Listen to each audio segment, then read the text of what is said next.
Em 2007 foi feito um vídeo muito famoso chamado A História das Coisas. Muito bem, então vejamos o que mais falta nessa imagem. Começaremos pela extração, que é uma palavra pomposa para exploração de recursos naturais, que por sua vez é uma palavra pomposa para destruir o planeta. A verdade é que cortamos as árvores, arrebentamos as montanhas para extrair os metais, consumimos toda a água e exterminamos os animais. Aqui enfrentamos o nosso primeiro limite. Estamos ficando sem recursos naturais. Estamos utilizando demasiados materiais. O nosso problema não é apenas estarmos utilizando demasiados recursos, mas o fato de estarmos utilizando mais do que a nossa parte. Temos 5% da população mundial, mas usamos 30% dos recursos mundiais.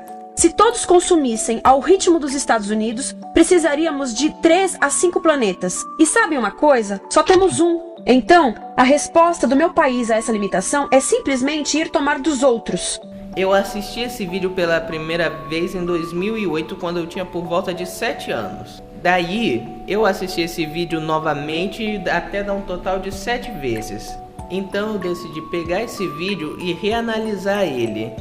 Eu sinto de lá pra cá como se muita coisa tivesse mudado. Afinal, já passaram vários anos. Também decidi explicar mais sobre a parte de industrialização das coisas, pois do jeito que foi passado aqui, não foi dito de um jeito coerente e até meio exagerado, para falar a verdade. Muito bem, começaremos com a extração, que como a moça americana falou no vídeo, que é uma palavra pomposa para exploração de recursos naturais, que por sua vez é uma palavra pomposa para destruir o planeta. Mas o importante é o que ela fala a seguir, que ela diz que as indústrias só pegam os recursos naturais e levam e não fazem nada em relação ao local. Aí é que começa o primeiro ponto interessante. As matérias-primas seguem para a produção, aonde utilizamos energia para misturar químicos tóxicos com recursos naturais para produzir produtos contaminados com tóxicos. Mas sabemos uma coisa, os tóxicos entram e saem. Enquanto continuarmos a introduzi-los nos nossos sistemas de produção industrial, continuaremos a inserir esses tóxicos nos produtos que levamos para nossas casas, trabalho e escolas, e claro, para nossos corpos. Como os BFRs, ou retardantes de incêndio à base de brometo, que tornam as coisas mais resistentes ao fogo, mas são super tóxicos. São neurotóxicos, ou seja, tóxicos para o cérebro. O que é que estamos fazendo usando esses químicos? Apesar disso, os usamos em nossos computadores, eletrodomésticos, sofás, colchões e até alguns travesseiros. Sim, pegamos nossos travesseiros, os revestimos com neurotoxinas, levamos para casa e dormimos por 8 horas com eles. Não sei. Mas acho que num país com tanto potencial, poderíamos ter uma maneira melhor de evitar que as cabeças peguem fogo à noite. Sabe qual é o alimento do topo da cadeia alimentar com o nível mais elevado de químicos tóxicos? O leite materno.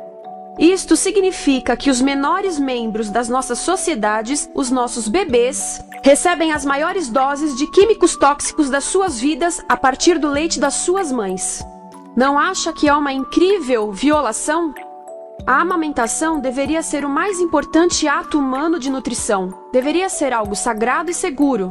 A amamentação continua a ser o melhor e as mães devem amamentar, mas nós deveríamos proteger esse ato. Eles deviam protegê-lo. Eu pensava que zelavam pelos nossos interesses. As pessoas que mais sofrem com esses produtos químicos são os trabalhadores das fábricas. Muitos são mulheres em idade reprodutiva, que trabalham com toxinas que afetam a gestação, carcinogênicos e muito mais. Ok, agora vamos para a produção, na qual ela fala nitidamente que todas as fábricas do mundo fazem produtos tóxicos. E temos plena noção de que isso chega a ser exagero ou até mesmo uma loucura afirmar que todas as fábricas do mundo produzem poluentes tóxicos.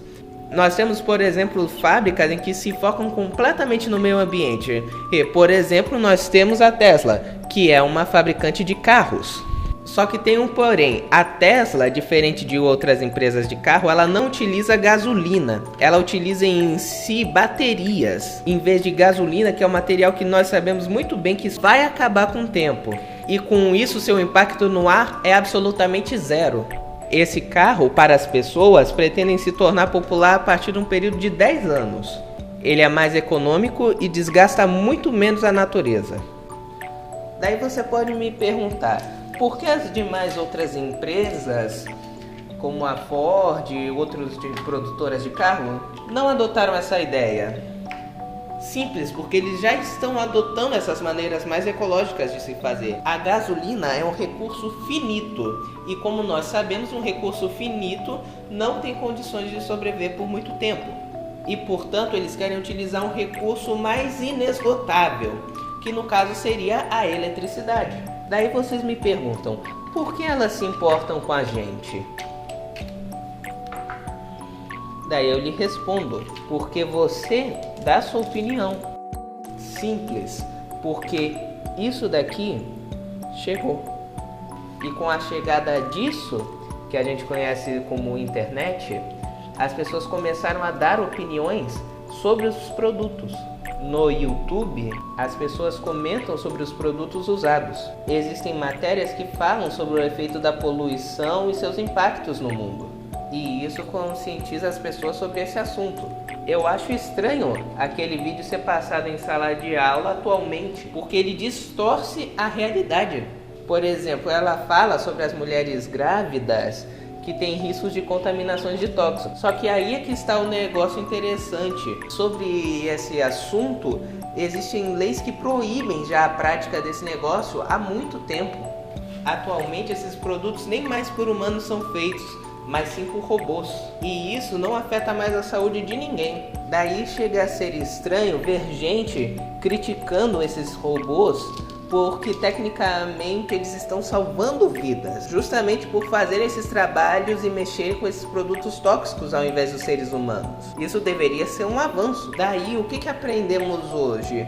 Aprendemos sobre como as máquinas estão ajudando a gente a progredir como seres humanos e como falar mal sobre desemprego e essas coisas por causa da tomada das máquinas está sendo muito desgastante e não útil. Fora isso, tem outra coisa que queria debater bastante, sobre a bondade que está ocorrendo no mundo. Existe um vídeo na internet que fala justamente sobre a bondade no mundo, que foi feito por um cara chamado Átila Yano, Átila Lamarindo. Por exemplo, no vídeo Por que o mertiolate não arde mais, dizem que parece que somos mais agressivos, mas na verdade é o completo contrário. Com qualquer livro, filme ou documentário, temos acesso ao que é a vida de uma pessoa em outro país, outra classe social ou com outros costumes. Por isso, passamos a respeitar outras culturas e reconhecer que as pessoas têm direito a escolher uma religião diferente da nossa. E justamente foi por causa da globalização que as pessoas tiveram mais empatia. E nós vemos isso, por exemplo, na vida real. Por exemplo, teve uma empresa chamada Blizzard que uns tempos atrás tentou censurar um jogador por dar sua opinião política. E as pessoas se revoltaram e pararam de querer comprar o produto dessa empresa. Inclusive, o próprio pessoal da Blizzard reclamou sobre o que havia acontecido. E um detalhe, essas pessoas eram americanos e o garoto era asiático, de Hong Kong para ser mais exato. As empresas não podem parecer ruins na mídia e nem fisicamente, por causa justamente das redes sociais, que são um produto de mídia e atualmente é o mais usado. O que isso significa? Que nós melhoramos um estilo de vida simplesmente por termos um celular. Nós nos tornamos mais fiscais do mundo e, portanto, ajudante deles. É por isso que ONGs como o Greenpeace se tornaram mais importantes na mídia atual. E é por isso, principalmente, que as lojas são agora obrigadas a ouvir os consumidores. Pois agora, nós é que vamos julgar as empresas e elas vão ter que nos ouvir de qualquer maneira. Nós agora somos os fiscais do mundo. Nós agora que devemos dar olhos e não as grandes empresas.